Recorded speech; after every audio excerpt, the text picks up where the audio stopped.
Hello, Mark. I'm Ivy, 言语词, and my student number is 38. I'm a freshman.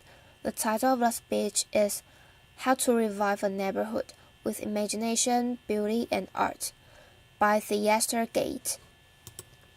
I'm a potter, which seems like a fairly humble vocation. I know a lot about pots. I've spent about 15 years making them. One of the things that really excites me in my artistic practice and being trained as a potter is that you very quickly learn how to make great things out of nothing. That I spent a lot of time at my wheel with mounds of clay trying stuff, and that the limitations of my capacity, my ability, was based on my hands and my imagination. That if I wanted to make a really nice ball and I didn't know how to make a foot yet, I would have to learn how to make a foot. That process of learning has been very, very helpful to my life. I feel like as a potter, you also start to learn how to shape the world. There have been times in my artistic capacity that I wanted to reflect on other really important moments in the history of the US, the history of the world where tough things happened. But how do we talk about tough ideas without separating people from their contents? Could I use art like these old discontinued fire hoses from Alabama to talk about the complexities of a moment of civil rights in the 60s? Is it possible to talk about my father and I doing labor projects? My dad was a roofer, construction guy. He owned small businesses, and at 80s, he was ready to retire and his tar kettle was my inheritance. Now, a tar kettle doesn't sound like much of an inheritance. It wasn't. It was stinky and it took up a lot of space in my studio. But I asked my dad if he would be willing to make some art with me, if we could reimagine this kind of nothing material as something very special. And by elevating the material and my dad's skill, could we start to think about tar just like clay, in a new way, shaping it differently, helping us to imagine what was possible. After clay, I was then kind of turned on to lots of different kind of materials, and my studio grew a lot because I thought, well, it's not really about the material. It's about our capacity to shape things. I became more and more interested in ideas and more things that were happening just outside my studio. Just to give you a little bit of context, I live in Chicago. I live on the south side now. I'm a west sider. For those of you who are not Chicagoans, that won't mean anything. But if I didn't mention that I was a West Sider, there would be a lot of people in the city that would be very upset. The neighborhood that I live in is Grand Crossing. It's a neighborhood that has seen better days. It is not a gated community by far. There's lots of abandonment in my neighborhood.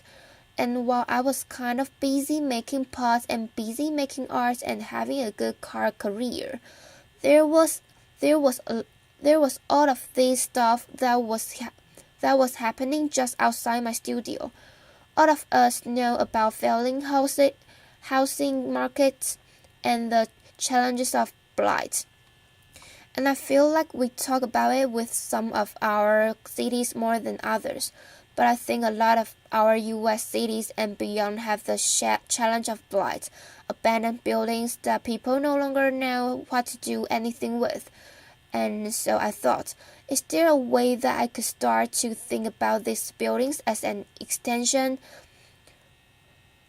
or an expansion of my artistic practice? And that if I was thinking along with other creatives, architects, engineers, real estate finance people, that us together might be able to kind of think in more complicated ways about the reshaping of city. And so I bought a building. The building was really affordable. We checked it out. We made it as beautiful as we could to try to just get some activity happening on my block. Once I bought the building for about $18,000. I didn't have any money left, so I started sweeping the building as a kind of performance.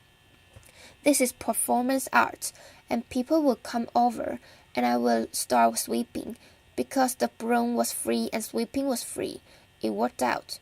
Laughter.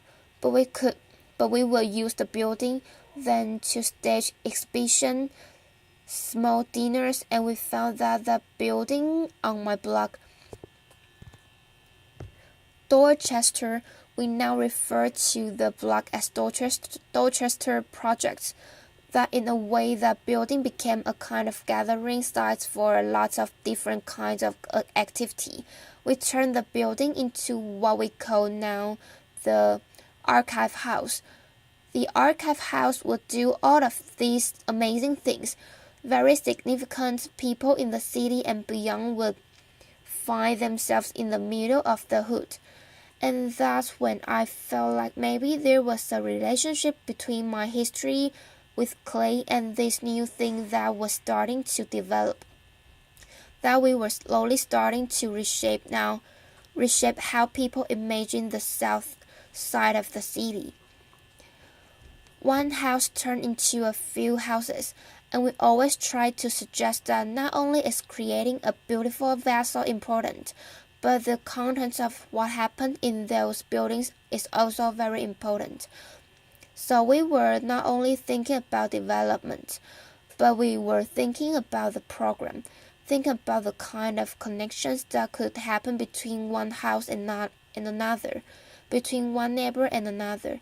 This building became what we call the listening house, and it has a collection of discarded books from the Johnson Publishing Corporation, and other books from an old bookstore that was going out of business. I was actually just wanted to activate these buildings as much as I could with whatever and whoever would join me.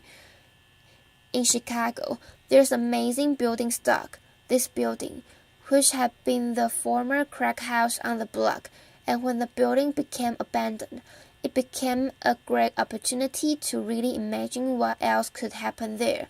So this space we converted into what we call Black Cinema House. Black Cinema House was an opportunity in the hood to screen films that were important and relevant to the folk who lived around me. That if we wanted to show an old Melvin Van Peebles film, we could. If we wanted to show Car Wash, we could. That would be awesome.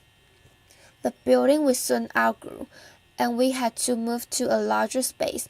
Black Cinema House, which was made from just a small piece of clay, had to grow into a much larger piece of clay, which is now my studio. What I realized was that for those of you who are zoning junkies, that some of the things that I was doing in these buildings that had been left behind. They were not the uses by which the buildings were built, and that there are city policies that say, hey, a house that is residential needs to stay residential.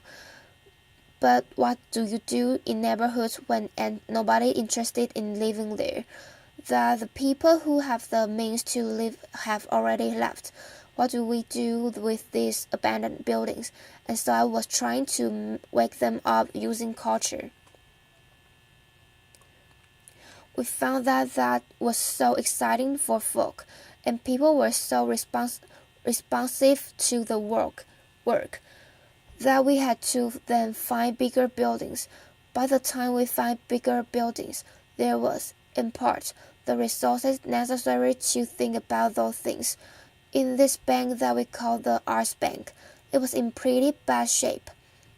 There was about 6 feet of standing water. It was a difficult project to finance because banks weren't interested in the neighborhood because People weren't interested in the neighborhood because nothing had happened there. It was dirt. It was nothing. It was nowhere. And so we just started imagining what else could happen in this building. Applause. And so now that the rumor of my blog has spread and lots of people are starting to visit, we found that the bank can now be a center for exhibition, archives, music performance, and that there are people who are now interested in being adjacent to those buildings because we brought some hits that we kind of made a fire. One of the archives that we'll have there is this Johnson Publishing Corporation. We've also started to collect memorabilia from American history, from people who live or have lived in that neighborhood. Some of these images are degraded images of black people, kind of histories of very challenging content.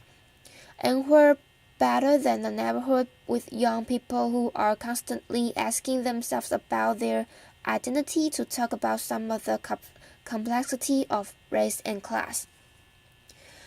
In some ways, the blank represents a hub that we're trying to create a pretty hardcore node of cultural activity, and that if we could start to make multiple hubs and connect some cool green stuff around there, that the buildings that we've purchased and rehabbed, which is now around 60 or 70 units, that if we could land miniature Versailles on top of that, and connect these buildings by the beautiful green belt. Applause. That this place where people never wanted to be would become an important destination for folk from all over the country and world. In some ways, it feels very much like I'm a potter, that we tackle the things that are at our wheels. We try with the skill that we have to think about this next ball that I want to make. And it went from a ball to a singular house to a block to a neighborhood to a cultural district to think about the city. And at every point, there were things that I didn't know that I had to learn. I've never learned so much about zoning law in my life. I never thought I'd have to. But as a result of that, I'm finding that there's not just room for my own artistic practice. There's room for a lot of other artistic practices. So people started asking us, well, Theaster, how are you going to go to scale? And what's your sustainability plan? Laughter, applause. And what I found was that I couldn't export myself. That what seems necessary in cities like Akron, Ohio, and Detroit, Michigan, and Gary, Indiana, is that there are people in those places who already believe in those places, that are already dying to make those places beautiful, and that often those people who are passionate about a place are disconnected from the resources necessary to make cool things happen, or disconnected from a contingency of people that could help make things happen. So now we're starting to give advice around the country on how to start with what you get, how to start with the things that are in front of you, how to make something out of nothing, how to reshape your world at a wheel or at your block or at the scale of a city. Thank you so much. Applause. June Cohen. Thank you. So I think many people watching this will be asking themselves the question you just raised at the end. How can they do this in their own city? You can't export yourself. Give us a few pages out of your playbook about what someone who is inspired about their city can do to take on projects like yours. Theaster Gate. One of the things I found that's really important is giving thought to not just the kind of individual projects, like an old house, but what's the relationship between an old house, a local school, a small bodega. And is there some kind of synergy between those things? Can you get those folk talking? I found that in cases where neighborhoods have failed, they still often have pause. How do you identify the pause in that place, the passionate people, and then how do you get folk who have been fighting, slogging for 20 years, re-energized about the place that they live, and so someone has to do that work. If I were a traditional developer, I would be talking about buildings alone, and then putting a for lease sign in the window.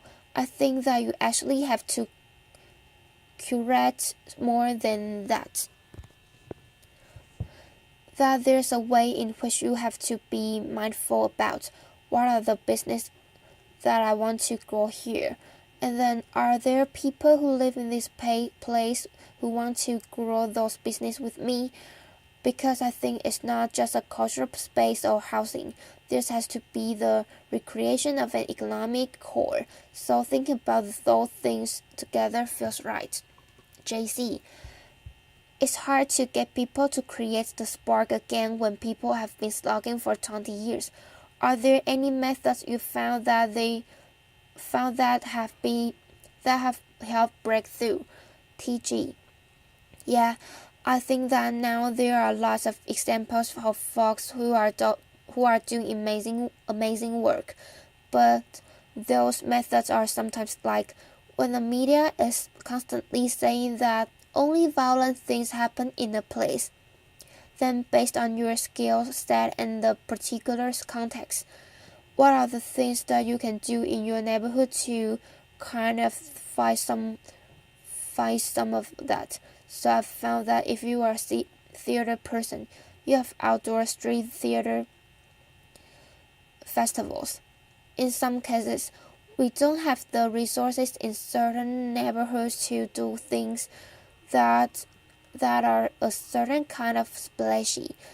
But if we can then find ways of making sure that people who are local to a place, plus people who could be supportive of the things that are happening locally.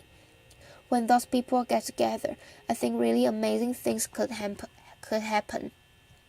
JC, so interesting.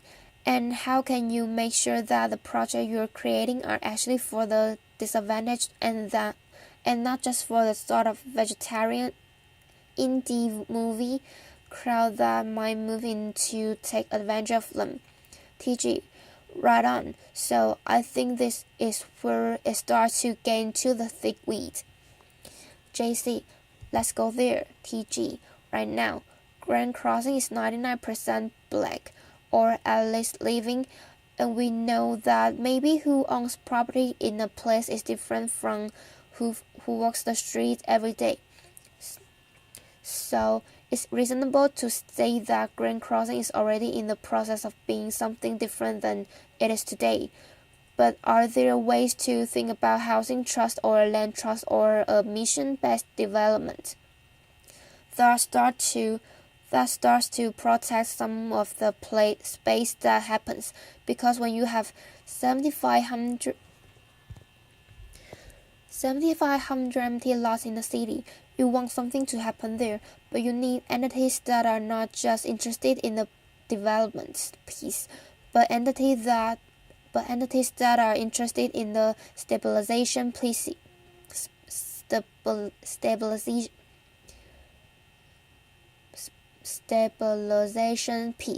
And I feel like often the developer piece is really motivated, but the other work of a kind of neighborhood consciousness, that part doesn't live anymore. So how do you start to grow up in important watchdogs that ensure that the resources that are made available to new folk that are coming in are also distributed distributed to folk who have lived in a place for a long time. JC. That makes so much sense. One more question. You make such a compelling case for beauty and the importance of beauty and the arts. There would be others who would argue that funds would be better spent on basic service for the disadvantaged. How do you combat that viewpoint or come against it? TG. I believe that beauty is the basic service. Applause. Often what I have found is that when there are resources that have not been made available to certain under-resourced cities or neighborhoods or communities, that sometimes culture is the thing that helps to ignite. And that I can't do anything. But I think that there's a way in which if you can start with culture and get people kind of reinvested in their place, other kinds of adjacent amenities start to go, and then people can make a demand that's a poetic demand, and the political demands that are necessary to wake up our cities. They also became very poetic. JC, it makes perfect sense to me. Theaster, thank you so much for being here with us today. Thank you. Theaster Gate. Applause.